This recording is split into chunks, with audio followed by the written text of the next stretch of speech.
Kuno was a young boy born in a fantasy world with the hero's scar on his face, which is considered to be incredibly rare, which was left on him by a holy knight, but the price he had to pay for that was the loss of his eyesight forever. Kuno never knew what seeing something even meant, and often asked his parents what seeing feels like, and his father would reply that seeing means being able to perceive colors, see all the beautiful things God made in this world, and it is a very important thing if you want to find big goth baddies. His mother, on the other hand, told him that the loss of his eyes is nothing compared to the hero's scar he has received, and claims that it was a small price to pay. He often heard the maids of his household pity him for the fact that he was blind, which irritated Kuno, who just wanted to be treated as a normal boy of his age. He was soon given a magic instructor as well, which he wasn't totally a fan of since he couldn't understand what would that do to a person who can't see.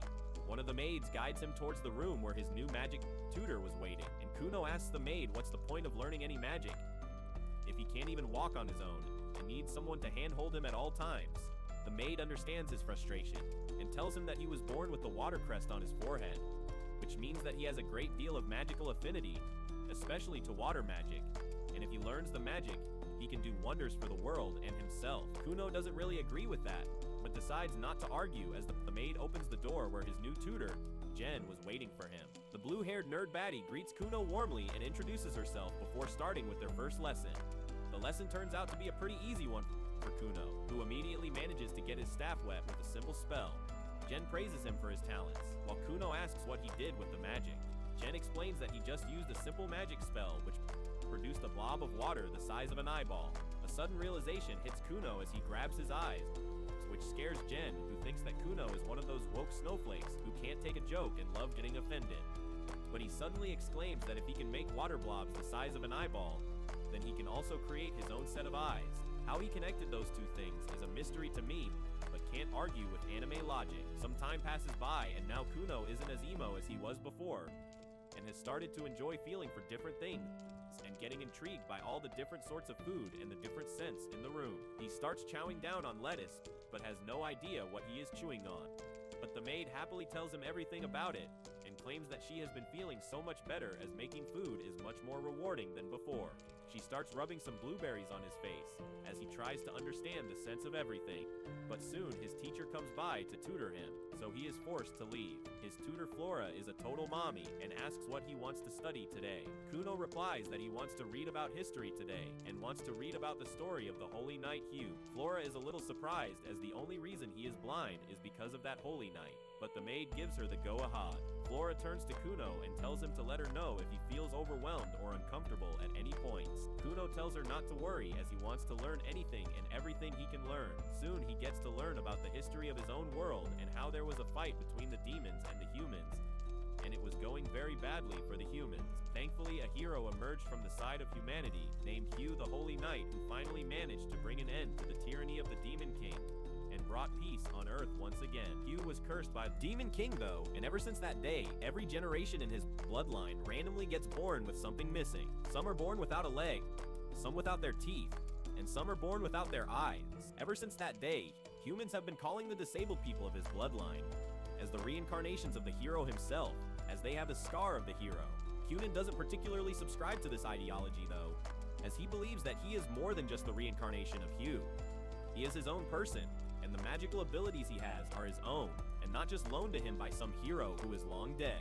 He practices his magical skills every single day, and keeps getting better at it, hoping to one day create his own personal set of eyes, which he got cheated on. This all comes at a price though, as practicing so much takes a lot of mana and stamina. He falls to the ground while his maid carries him back inside. He gets up exasperated that at this rate, it will take forever for him to get his own set of eyes if he doesn't increase his stamina soon. The maid tells him that he is still only 7 years old and needs to bulk up if he wants to get strong. Kuno replies that they have to find a different way since he has been passing out just by using the most basic spells, which should be completely out of question. His maid Aiko tells him that maybe they can put him on some gear, just like Sam Sulk, and maybe with some sword training, he will be soon strong enough to cast as many magic spells as he wants.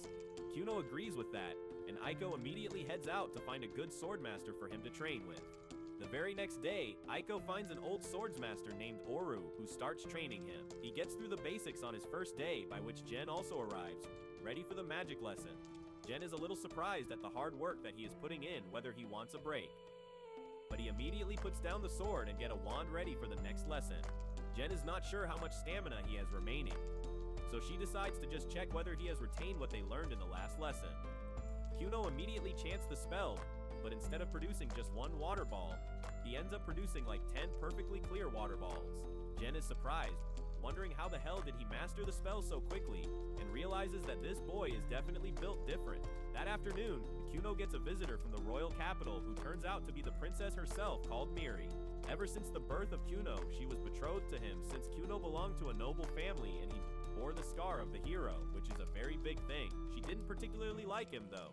Since the last time when she came to visit him, he was always being a mo, not playing any games with her. Ever since that day, she started dreading the fact that she might have to live with a broody mofo for the rest of her life. To her surprise, when she saw him this time, he looked like a completely different person, as he smiled warmly at her, welcoming her to his mansion. She immediately asks whether something happened as he looks different today, and he replies that he has fallen in love with magic and found a new purpose in his life. He then apologizes for not paying proper attention whenever they met before this, and claims that he has a lot to tell her about the new developments, and immediately produces a water ball in front of her. She immediately gets excited and impressed, but Kuno decides to rise her up and creates a rainbow with the help of his water ball, which turns out to be a total hit. He then takes her hand and shows her around the garden where they trade stories about their lives. And soon the sun starts setting, and she is forced to get back in her carriage and head back to the capital again. The very next day, he tells Flora that he wants to learn all the mannerism of a gentleman so he can be a better partner to me. And even Flora is impressed at her thoughtfulness and starts teaching him all the courtesy that should come easy to a noble. After his lesson, Jen also arrives for her class and is shocked to see the change in Kuno's demeanor as he gives her a very formal greeting and thanks her for everything she has done till now. Jen decides to promote him from the basic spells and explains that now they can go ahead and learn about some more complex spells, which would need him to think about all the different components of his spell. For example, you can change the viscosity, the color, the temperature, amongst other things, and use it in a million different ways. She then produces 2 water balls in front of him and tells him to touch both of them. Those shapes are something he is already familiar with, so he immediately grabs them and realizes that one is warm and the other one is colder. Jen replies that alterations like these are what differentiates one magician from the other one. Kuno seems to understand the concept and produces a water ball, which then plops into the cup in front of him. He then tells Aiko to have a sip, which confuses her a little, but she doesn't question him and does as she was told. The moment she tastes the water, her expression changes as she tells them that the water tastes like apple juice. Jen is absolutely smashed by this as she thinks about how it took her an entire sleepless night to come up with a new thing to teach him. So, the least he can do is not master it immediately. That night, Kuno stays awake in his bed, holding a green and a red apple, thinking about how he can understand the taste and the scent of different things. But still, he has no idea what a color is until he manages to find a way to understand that he won't be able to create any finer alterations to his magic, let alone a set of magical eyeballs. The next day when he was sitting for breakfast, something changes inside him. He tells Aiko that he wants some milk tea without the milk, which is stupid, but Aiko doesn't want to make fun of a disabled person, so she asks him to get her some water. He produces a water ball in the air and sends it her way when suddenly he realizes that he has been able to feel different things all of her life. And what if those things are what everyone else calls colors? He picks a green apple and asks whether this apple is red, but Aiko simply thinks that he has gone insane and tells him that it's green and not red. Then he picks a different apple and asks whether that apple is red. Aiko replies that it is indeed red in color. That's when Kuno surprises her by claiming that the basket in front of him has 3 red and 2 green apples. Aiko is shocked to hear that, but Kuno replies that he has been able to feel different things by touching them. He thinks that he can figure out what each color feels like to his fingers. This is a big improvement, and Aiko immediately runs to tell his father about the new development.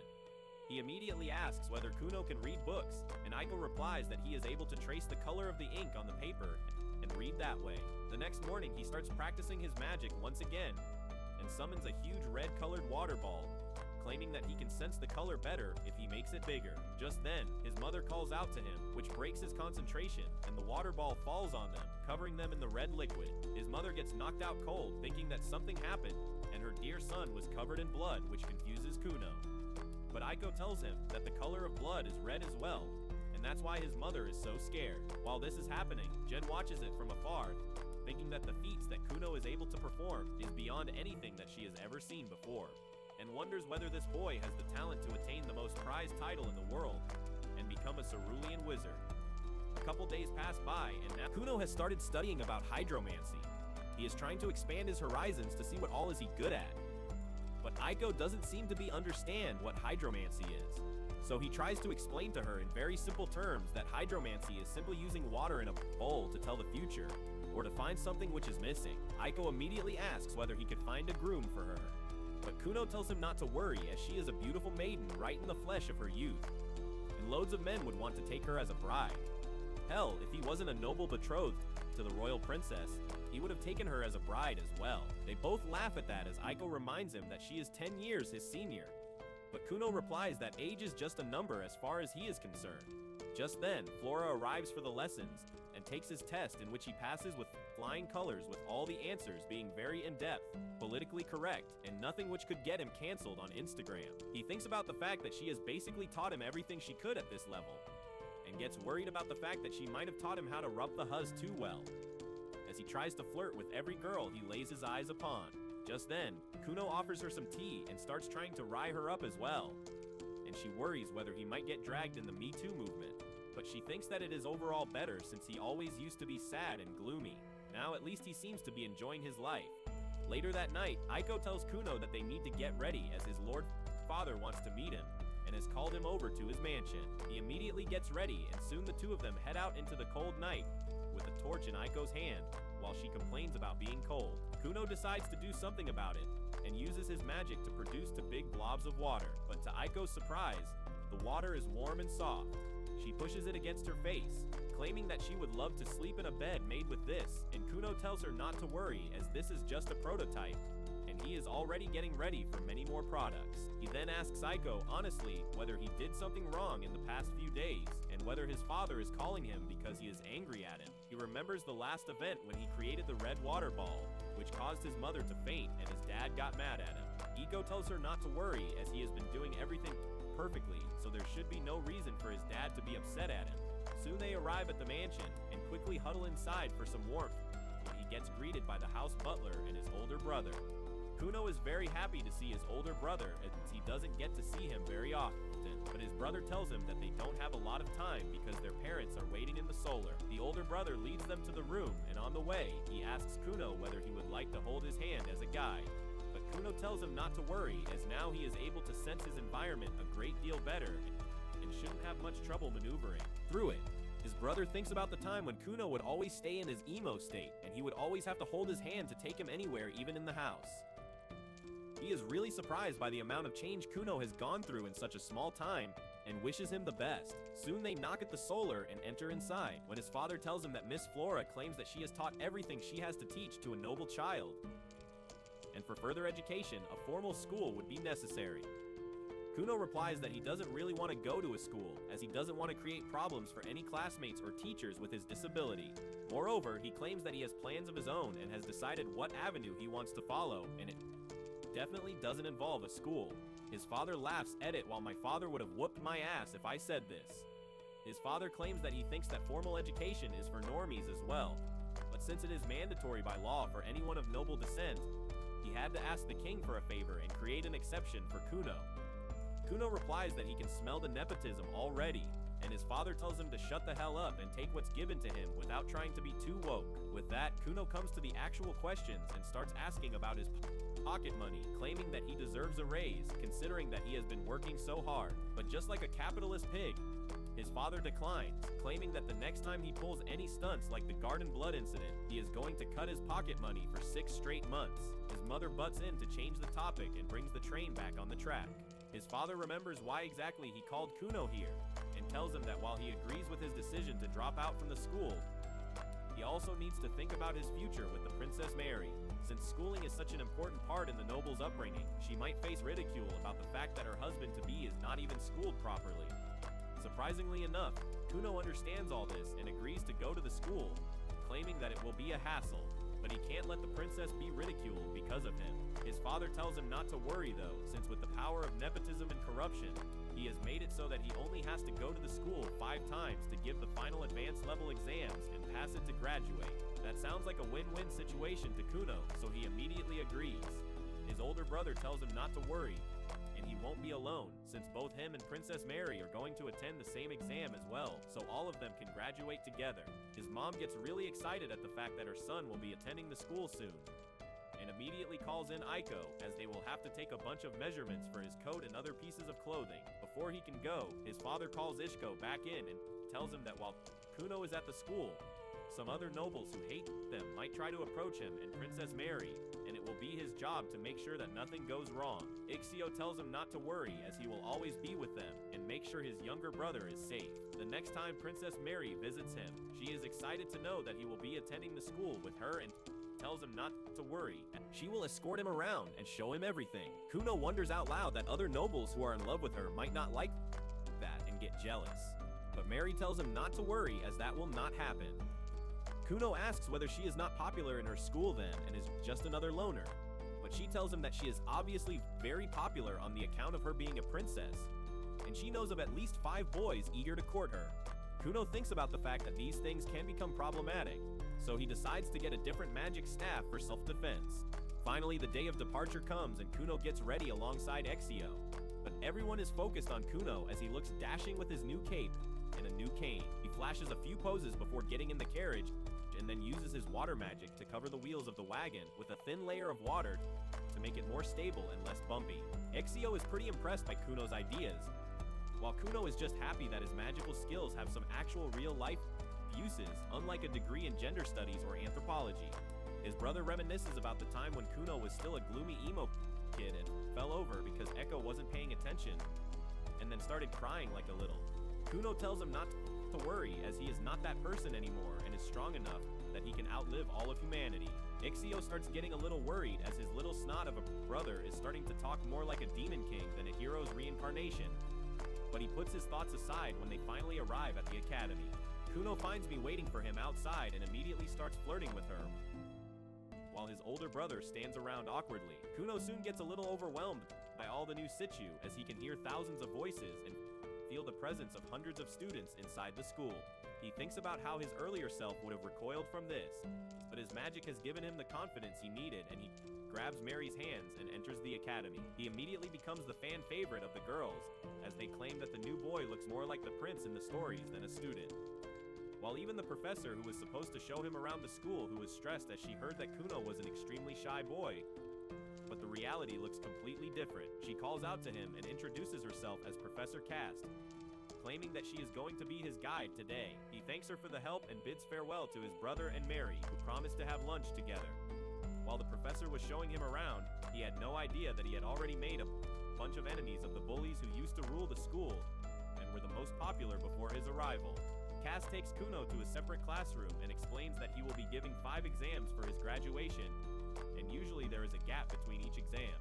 But since the school got direct orders from his father and the king himself to bunch his exams together, Kuno seriously replies that the king and his father are besties, and what they are doing is a clear case of nepotism, which he doesn't support at all. Cass claims that she doesn't want to be dragged in any kind of political messes and pleads him to keep her out of his woke activism. She hands him the question paper and claims that he has 2 hours to finish the exam. After the exam was over, he meets up with Mary and heads down to get something to eat. Before he could reach the dining area though, they get approached by Prince Lyle, who is Mary's older brother and pissed at the fact that someone more popular than him is in the school right now. Kuno feels Mary tense up at the sight of her brother, but has no idea who he is facing at the moment. He was about to lash out as prince or not. No one talks to his bride-to-be, but before he could do anything, Ixio intervenes and tries to dissolve the situation. Unfortunately, Lyle and his cronies don't seem to be in a mood to talk nicely and keep trying to escalate the situation. Just then, Kuno decides to take matters in his own hands, as he secretly uses his magic to collect all the magical droplets nearby and pulls it down at Lee's trousers before claiming that the prince seems to have pissed his pants. The prince is furious, but too embarrassed to say anything as he walks away to get change, while Ishiko tells his brother to keep it down, as no one can ever know that he is the one who did that to the royal prince of the kingdom. Ixio keeps racking his brains about what might happen now that they have created an enmity with the 6th prince of the kingdom, but Kuno doesn't really seem to care as he munches down on his burger, while Ixio prays that they qualify their exams without any further mishaps. Meanwhile, Lyle is pissed off at Kuno and he is planning his revenge. He walks menacingly through the school corridors and the students are all scared of him. He doesn't spare even the teachers and tells Cass to get back in the kitchen, when she asks him to be a little quiet in the hallways. Back in the dining hall, Kuno asks Mary and Ekidio what the hell is wrong with Lyle and why did he not even try to hide his hatred. Mary replies that he probably did that to keep her status in check because he is afraid she will overshadow him someday. Kuno is interested in the tea, and Mary tells him that Lyle is the 6th prince and she is the 9th princess. In normal hierarchy, she is below him, but since she is engaged to someone bearing the hero's scar, her social status is rising quickly, and that scares Lyle. Mary says that now that Kuno has made his social debut, the two of them have higher social status than Lyle, and he is just desperate to stay relevant. Kuno finds all that politics stuff boring, and Mary tells him that even if he were not a magician or the bearer of the holy scar, she would still be happy to be engaged to him. Kuno uses his flirting skills and says that he is glad to be engaged to her too. And the next time he sees her dad, he will kneel before him in gratitude, even though he is never going to kneel before another man. With that, he says that he should apologize to Prince Lyle for his actions first. But both Ekidio and Mary tell him not to even dare, because that is a worse idea than dating a girl who is still friends with her ex. Soon after that, it is time for Kuno's final exam, and he trains his magic with Jen before taking the test. As usual, he summons a blob of water, and Jen tells him to change its sensation today. Kuno immediately uses his power to freeze the blob, and when Jen holds it, she says that it feels like an apple, which is not really possible, but nerd baddies are always right.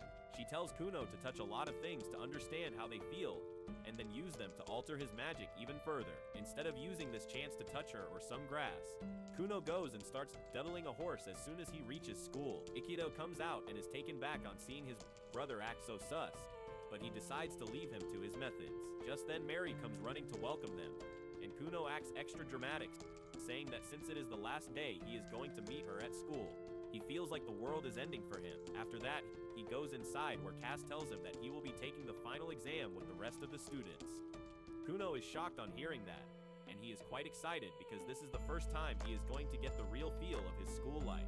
He then turns to Cass and says that he will miss being alone with her in their special room, and she isn't really bothered by how inappropriate that sounds. She tells Kuno that she will be only watching over him, and wishes him the best of luck for the test. Ikido remarks that Kuno seems to have become very close to Cass, and he affirms saying that they talked a lot during the exams. He talks about how Cass took the exam to be a teacher following a guy she loved, but that loser failed the exam and only she passed. Now she is a teacher, and he is a jobless bum, and Cass has no idea what she is doing with her life. Both Ixio and Mary are bothered about Cass's mental health after hearing the topics that she is talking about with a child. But just then, some students interrupt them because they are curious about Kuno too. Cass tells him to introduce himself, and Kuno introduces himself as Mir's fiance and Ikio's little brother. Everyone is impressed by him for no reason at all. And Kuno says that he is really happy to see that his fiance and older brother actually have friends because no one had approached them till now, and he was sad thinking they were loners. Ixo tells Kuno not to diss them like that, and Mary gets embarrassed as she explains that she had asked all her friends to leave her alone so that she could spend more quality time with him. Kuno apologizes for not realizing her feelings, and then repeats that he is glad that both she and I have friends. He didn't want to be direct with them and ask if they are loners, because that would be rude, and Mama didn't raise a rude boy.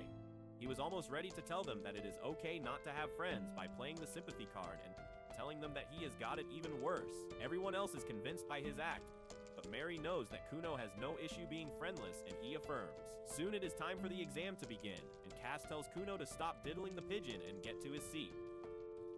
Mary starts leading him to his seat when suddenly Lyle comes there and pushes both of them away. He is pissed at me because the news about the recent pant wedding incident has reached the palace, and even the servants were talking behind his back. Lyle thinks that everyone here is the same, and they must be bitching behind his back because they don't have the guts to say things to his face. He clenches his fists in rage, but then Kuno grabs his hand, suddenly introducing himself to the prince. He says that he didn't get the chance to greet him properly the other day, but he really wanted to get along well with his brother-in-law. The entire class is stunned on seeing this because no one dares to get close to Lyle except a few bootlickers. On the other hand, this is the first time someone has greeted Lyle like this, and he doesn't know how to react to it. Kuno shakes his hand vigorously, and Lyle is unable to get free from his grip no matter how much he tries. He acts super woke and tells Kuno that he never gave him the consent to hold his hand or talk to him. however, completely ignores that statement and says that Lyle has really manly hands and he wants them around his throat. This is too much for Lyle, and he immediately turns to Mir, asking what the hell is wrong with her future husband. Instead of answering, Murray starts laughing because she never imagined Lyle could blush like that. Lyle is even more embarrassed as the entire class joins me in laughing at his reactions. And he turns to Kuno, ordering him to let go of his hand. Kuno finally leaves him alone and the matter is resolved peacefully. Cass begins the exam, and once it is done and the answer sheets are checked, she announces that everyone passed the exam.